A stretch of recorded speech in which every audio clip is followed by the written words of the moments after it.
I've done numerous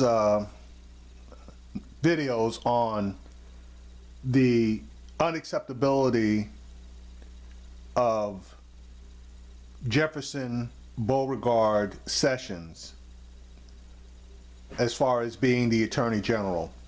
I think as far as domestic policy is concerned, if I had to pick my poison and only want to shoot down or had the ability to shoot down one person, he would be it.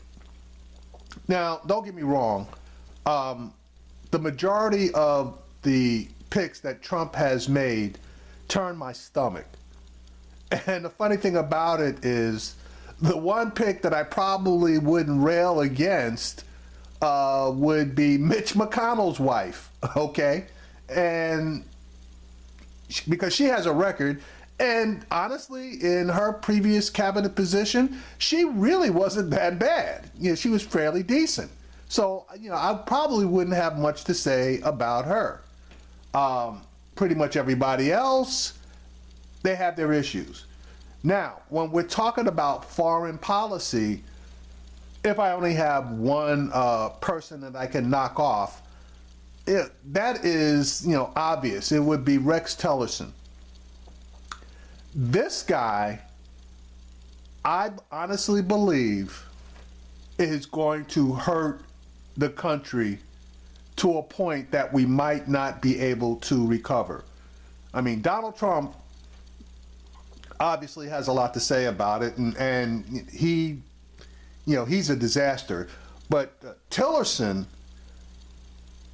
just turns my stomach as far as the ties that he has, the fact that he's trying to circumvent all of the checks and balances and going through his background, the fact that he is refusing to provide his tax return so we could see exactly what ties he has with other foreign governments, which, by the way, is a requirement. This is one that I don't care if you're Republican or Democrat, you gotta know what the hell is going on with this guy. Anyway, I'm gonna play this clip from MSNBC and possibly make some commentary at the very end. Senator, if Rex Tillerson, Donald Trump's nominee for Secretary of State, if he does not agree with your assessment, if he does not see what you see and others see with regard to Russia, does he have your vote? He'll have a hard time getting my vote because it's clear. Again, you don't have to be Sherlock Holmes.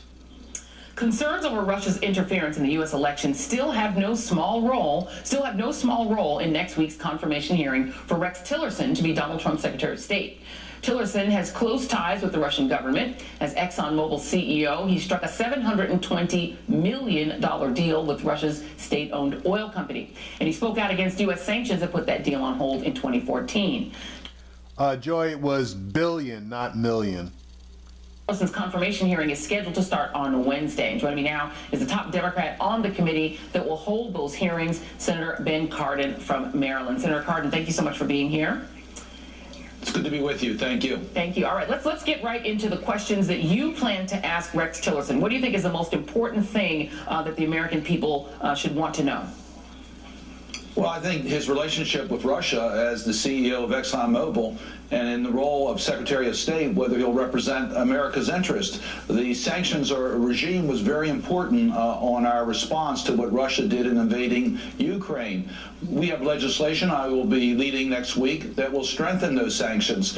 As we know, Mr. Tillerson was not excited about the first round of sanctions. How will he view what Russia did to the United States? And that is the cyber attack on our election system. It clearly has been now confirmed.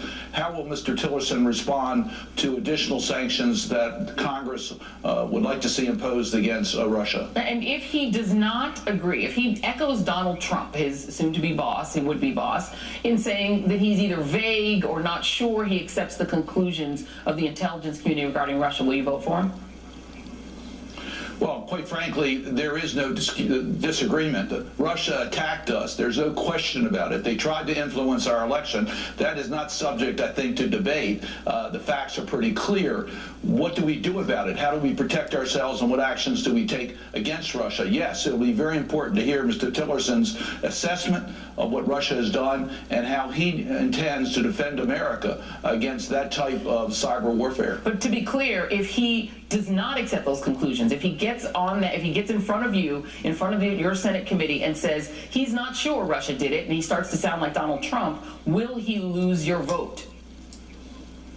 Well, he'll lose a lot of credibility if that's what he says. I'm going to withhold judgment on how I'm going to vote on his confirmation till we get through the entire confirmation process. I'm not going to have a litmus test of one particular question or answer, but I can tell you it would be extremely concerning to me if he doesn't recognize the seriousness of what Russia did to the United States, particularly recognizing his previous responsibilities and his friendship in Russia. So that would raise very, very serious questions. Excellent answer. There is a movement among some members of Congress to force the movement of the United States Embassy in Israel to Jerusalem. Will you ask Rex Tillerson about that? And what would you hope to hear in response? Well, Congress has gone on record that the capital of Israel is Jerusalem. We recognize that's the capital. Whether we should physically move embassies deals with a lot of diplomatic issues, including conversations with Israel and our Arab strategic partners in that region. So that's a matter that really needs to be dealt with in a diplomatic manner. And I think he may be asked how he would go about sizing up and recommending to the president whether we should in fact move our embassy. That's another excellent answer. This guy's a real politician. Last question. Donald Trump tweeted on Friday, his favorite mode of communication, that he's asking the chairs of the House and Senate committees to investigate top cell intelligence shared with NBC, our organization, prior to him seeing it. It sent a bit of a chill. Well, that's got nothing to do with Tillerson, so I'm basically going to skip past that. That's Trump just being a chump, so hang on a second. Okay, now here are the two guys that I really think they have the goods, and I love listening to their commentary. Malcolm Nance and Mr. Naveed Javash. So you gentlemen had a chance to listen to Senator Cardin. Well, I'll just get your take on it. Naveed, let's start with you. Do you think that the Democrats have taken a hard enough line on whether they're going to require Rex Tillerson to definitively accept the findings of our intelligence community before they agree to vote for him? You know, it's hard to say. I mean, I know that Mr. Tillerson has at least agreed to put his assets in a blind trust, which I assume is perhaps a good first step. But, you know, again, I have to go back with a congressman. Are we going to require a litmus test? I think it's definitely a question that has to be asked. And it's very concerning that he has connections, financial connections through Exxon to Russia.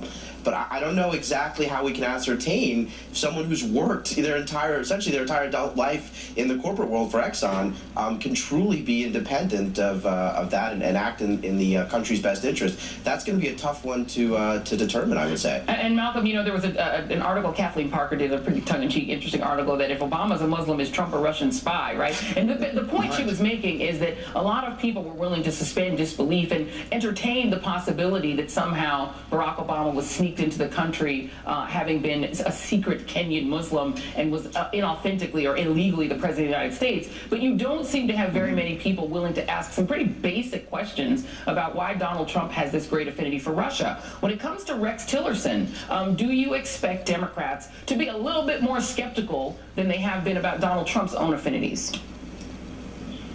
Well, first off and foremost, Donald Trump's assertions about the President of the United States being a Kenyan Muslim terrorist who has secretly sneaked into the United States 50 years ago has no basis of fact. There's no evidence. Rex Tillerson has a paper trail a mile long. It is incumbent upon the congressional hearings to determine whether his personal interest will benefit an agent, will benefit a foreign power? And does that foreign power have the ability to influence him through his financial holdings? Even if he divests himself, the question out there is going to be, will they be able to manipulate invisible strings on him as Secretary of the State? Will he act as a patriot for America first without any question? And will he pull his punches when it's dealing with an adversary of this nation? There is a litmus test for Rex Tillerson. It is his confirmation hearings. He will, as a person who will have to get a recipient of a top secret SCI special access security clearance, he will have to tell us about what his tax returns. But if Congress doesn't hold them to that, then it's like someone recently said, the Constitution is just a piece of paper if you don't enforce its laws. Yeah, and the Democrats are in a position here to do some strict oversight. Let's see if they can stand up to it. There's an interesting pull quote from John McCain talking about Tillerson. The Houston Chronicle quotes him as saying whether or not he would support Tillerson's nomination. He told reporters, sure, there's also a realistic scenario that pigs fly. That's very interesting. John McCain's good for the quotes. Naveed, I got to ask you about one other person that's up. All right, so as far as I'm concerned, if the Democrats stick to their guns, there's enough Republicans on the other side in order to block this guy. This guy absolutely needs to be blocked.